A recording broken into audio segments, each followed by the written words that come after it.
All right, time for our risers and fallers. QBs start us off. Obviously, we're in a two QB league, so then we might say some people that aren't that relevant to one QB leagues, but hang with us. Pilch, who are your risers and fallers in this position? All right, so risers, I'm going to have to say Kirk Cousins. Have been way too low on him all year, and he's just put up 25 every single week. So it's about time I respect him. And also Sam Darnold, Kurt's man. He's just in an elite offense with huge weapons, and he actually doesn't look too bad. Like, probably looks better than Bridgewater and all that. So I think he'll be decent on fantasy. Hate to admit it, but I think he will. Yeah, I don't know. I think that's harsh on Teddy, but yeah, I agree with you. He's definitely a riser for me just because of their schedule, to be honest. Like, as we saw That true, last yeah. week, they're legit just going to score 25, 30 points every week because their opponents aren't great. And he's bound to get two touchdowns a week pretty much with solid yardage. So, yeah, he's a decent option.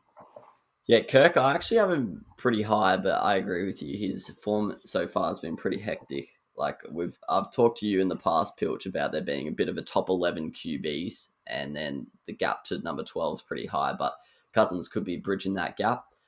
Who are your falls, mate? Um, for me, it's just the one faller, and I've kind of done this as a big group, but the entire Cowboys pass offense for me. So Prescott, Lamb, Ooh, and Cooper, all fallers, for a few reasons. Firstly, their defense is way better, meaning they don't have to throw it as much this year, which is good for them, but bad for fantasy. And also, the run game looks really good. They seem to be running the ball whenever they can. So obviously, that'll have an effect as well.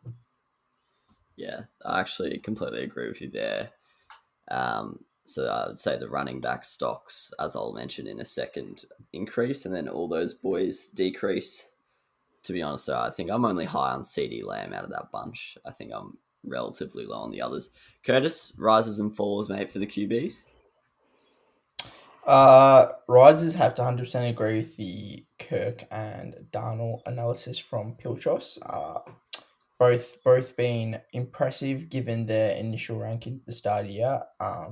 So got to give them ticks if you drafted them or you have them or you've rostered them. I've also gone for Taylor Heineke. He's only in for probably about 8 weeks or so, given Fitz's injury, but I think he's a pretty solid contributor and he's shown that through the first 3 weeks.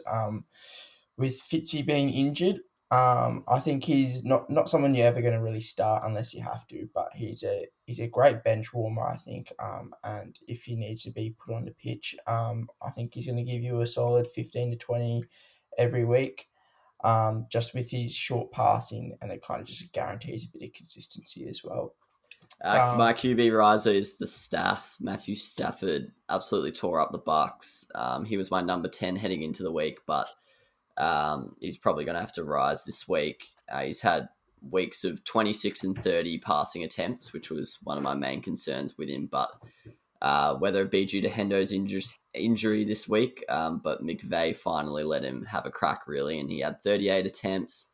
He scored just under 30, and I don't even think he played like lights out. Like, I definitely think there's even room for improvement. We saw him miss like Deshaun Jackson quite a few times before he finally hit him. So, and he's also played Chicago, the Colts, and the Bucks, who, if you ranked the defenses in the preseason, you'd probably say they were top five. So yeah, it's pretty scary to think how high Stafford's ceiling is in terms of fantasy and also in the NFL. But yeah, for me, he's a riser and a faller. I've got Jalen Hurts. I actually had him so high last week. I had him at number three, but look, I don't know. Like, I don't want to go too early on him because he did end up getting about 20 in a pretty average loss, but he averaged 4 yards per carry and he had two interceptions, which neither of those things are going to happen every week. But the fact that it was against a Cowboys defense that isn't great, yeah, it's just a bit of a concern for me. And I don't think I think the likes of Josh Allen and stuff like that are going to be a lot better options than Hurts, even though Hurts's floor is quite low, as we saw.